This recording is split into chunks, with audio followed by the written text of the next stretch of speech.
یو زوی مې هغه لاړه غره ته سبۍ خرې بوته خس راکنو زموږ لرې غر دی هغه چې دې کې 10 بجې کېدې داعش راغله امارت په دې وطن کې وغوځ کې جنګ ونښته دا مسه مې 2 کالو مورته خوړه او بل د 4 کالو یو بل واده کړی بچي نه پاتې کېدل هغه یو زوی دی هغه په خېټه او د مور بیا وشو 15 کالو دی او بیا ورک شو بیا ډېر پسې خو لږ لرې خپلوان هم شته نه دا ورور لري بل نه زوی لري نه ښه لري یو سر دی یو مزوی او بیا ډېر خلک پسې وګرځېد پیدا نه شو بیا خلکو ویل دا جنګ دی نه هغه کږي او خلک راواته همسې لږ دا کوم ځای کې مورې مونږ اوغوز کې بار دی بالا اوغوز ښه دی بالا یو زوی دی او بیا لا راغلو بیا سودو ته هلته مو کور په کرې ونیو خو کرې وسم نه خلکو به دوړه م راکوله جامې م راکول پخه ډوډۍ هر څه یې راکول یخه پورې هر څه راوړه او بیا هلته مې لږ وخت تېر کړ بیا لاړو د ده یو پخوانی اشنا د وطن ښار کې هغه کې بنګله ده په دغه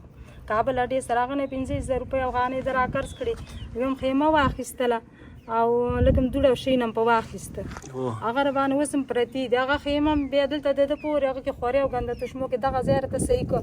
هغه ځای کې م خیمه والې وه هغه منځ کې هغه بادوره نه وشکوله چې باد به راغی یوه په یوه یې ما نیولې وه به د دوه مور نیولې وه چې دا به اوس په دې ماشومانو دا خیمه را ګزاره کړه هلته به م وژړل ښه چې مونږ اوس څه شی وکړو اوس دغه کور سړي راکړی دغه بوټي راته اوبه کړی دغه شمسیان یې راته اخیستې او دغه کوټه راته پروسه کال پټه کړه او تا مور یو زوی و یو زوی مه وه یوه مه لور وه یو مه زوی وه په دې لور مې بیا د زوی بل واده وکړ ښه یعنې لور بدل په حساب شوی و د زوی نه د څو ماشومان پاتې دوه زوی ما یو دا بلې ښځې د 15 کالو پس د هغه نه وشو چې ورک شو په خېټه و بیا وشو هغه د یو د نه غټ بل د هغه د 4 کالو په هغې وخت کې دا د 2 کالو مور ته یې ورکاوه هغه اوس ما ته لږ لاړ شه چېرته رشکې ډکې کا دا نیکه دا 3 ورځې ناروغه دی نه ډوډۍ خوري نه چیش کې مالده ته به لږ څه شی په راوړو کولی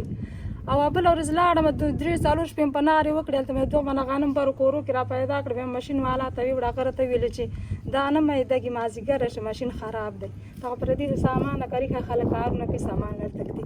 او بیا راغلم نانبې ته مې چې 100 روپۍ ډوډۍ قرض راکړه هغه زه قرض نه کوم مور چا سره او بیا راغلم هلته پلو خلک دي هغه لږ ماړه دي کور کې نجاران دي دوکانونه دي ښار کې هغو ته ماته 2 ډوډۍ قرض راکړې واړه وږي دي او دم شور او فریاد کا چې زه وږی یم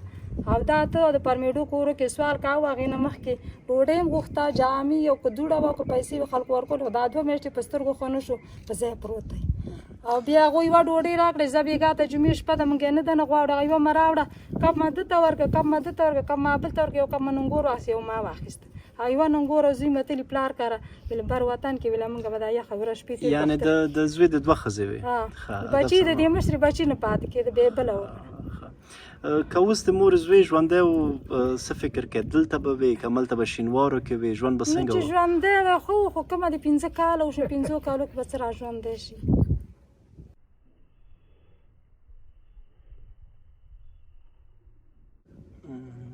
او دا مشکلات چې میاشم په ناري وه دوم په ناري چې څه د کومې کوز ما وړي ته چې لاړ شه لږ رشکې چېرته ډکې کړه یو 50 روپۍ راوګټي هغه هم د 9 کالو دی هغه چې رکشې ډکې څو کلن دی 9 کالو 9 کاله دا نور مسجد درس وی نه درسونه یو هم نه دغه ګرمي در باندې څنګه تېره شوه ګرمي نه رڼا هم نشته دی په تورو تیارو کې چاپېره نه رڼا شته نه شمشي شته نه بیټري شته نه ښه شته نه ګرمي هم دغسې تېرو دیوالو سورو ته او پرس کال هم دیوالو سورته تېر کړه سږ کال کوټه کې غرمه کې ورننوځو سبې د دیوالو نه رڼا شته دی په تورو تیارو کې دا دنیا په تیارو ده او هغه هم په تیارو ده نه خدای دې نه کړي خدای دې نه کړي یو شی هم نه لرو کاکا ته څه تکلیف لرې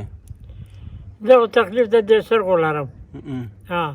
او دا 3 ورځې زړه راجګېږي ډوډۍ چې نه خوري او بس پروت یم داسې او سر یې م خوږېږي په سر ورته کله سپېغول سر مې نه چې زړه به زړه راښکېږي په هېڅ څه به شوق چې شی خوري نه ښه دلته بعضې مسایل دي چې زه د کاکا مخ نشم راوسی خو د کاکا د سترګو تکلیف دی او سترګې ښې نه دي او په ضمن کې سترګې له اوښکو نه نه پوهېږم موږ په خبرو ډکې شوې که هر احساس چې ورسره دی مورکۍ دلته چې تاسې اوله کې راغلې یعنې دلته په هېڅ شی نه و دا کوټه درته بیا وروسته جوړه کړله همداسې هغه ته م خیمه والې وه هغه ارزي کې برزي کې پلو د هغه سنکارې نه وره پله اوس مالته نه ګوره چوترګۍ جوړه کړې په څملي کټونه مټونه خو نشته مونږ دغلته څملو څوک هلته څملي خبرې نه اوږدو مورې کومه ورځ داسې راغلې چې څوک راغلي دروازه یې درته ټک ټک کړي چې دغه شی دی وایخله شی راوړي داسې حکومتي شی نه دی راغلی حکومتي یوه سورۍ ستن هم چا نه ده راکړې ښه خو دا کور مالت خلک موږ سره مرسته کوي څوک دالته وړکي راځي مال پې لاش خوارن کله پخه ډوډۍ راوړي د اختر غوښې راته راوړي دي هر شی راته راوړي ته زوړ سر کله رانځي اوبه پسې چې لږ اوبه شکو واړی بیا چې لاړ شي کور ته چې دغه غریبان دي مسۍ د څو روپۍ ګټي نه غریب چار څو کله 16 او که 13 او که 10 او که 20 او که 30 او که 50 خو نه اوس ډوډۍ وخوړه غرمې او لاړ ما تل دا نیکه د ناروغه دی خیر لاړ شه لږ ګولۍ خو به ورته یعنې خلاصه دا چې د کور عاید یا د کور ته نفقه یو 9 کلن ماشوم ځي ښار ته کلته چې شی وګټل بله ډې ته لاړ او که دا بردو سرخو دا ډې ته لاړ او که غریب ښار ته چپلیاره ډې ته لاړ بلې مزدورۍ نه د هغه مرضي د اینه کمه ده پاکستان ته مې وړی وړکتوب کې د اینه کمه ده چې لږ کار وکړه بیا چې زړه مې راجه کېږي بیا دغسې ناستې سر ته لاسونه نیولي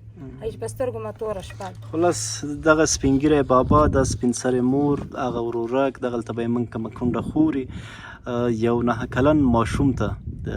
ناست دي که هغه ماښام ته چې شی راوړي تاسې به یې وخورئ کره یې نه وړه ناست اوسه پورې خو ده به سوال کاوه ته پر میډو کورو ته اوس دا په سترګو ړوند شو ما پره کومک ورکاوه ته هغه ته صد د لاسه په داسې ګرد سترګو راغی هېڅ په سترګو چا به وړه ورکړي چا به بېرته جامې راسو ورکړي ته به چا راغی 10 روپۍ ورکړي چا پخه ډوډۍ ورکړي نو له مازدیګر ته به راورسېده موږ به ورته ناست وو بس هغه کب به موږ خورو دا 2 میاشتې دا هم په ځای شو این دغه واخله مورې دا د 1000 2000 3000 4000 5000 6000 7000 الله دا تاسو سره ډېر ښه وکړه په دې به اوس زه وړه وه 2 ورځې وړه راکړه هماغه غنم پاتې دي نور سره نشته او نور په دغه به زه دې کور ته چای او بله ورځ لاړم سړي ته مې چې 50 روپۍ چای راکړه 50 روپۍ بوره راکړه هم رایې نه کړې ویلې مورې موږ چا سره قرض نه کوو تاسو مهربانه چې پاک پرتکاره تاسو سره ډېر ښه وکړه زما پاکې سره چې کړئ دا په موږ هم حق دی دا مورې زموږ نه دي هغه د چا چې دي هغې ته به دعاوې کوئ نصرالله کورنۍ ده په ډنمارک کې نو همغوی خپلو دعاګانو کې یاد ساتئ الله دا انقلاب په خیر طرف قرار کړه ټول سره خدمت ته خدای راولي په خیر کور باندې بیا رښتیا جازو بمبار وکړه سامانونه مې هر څه پات شو هغه لاړ هلته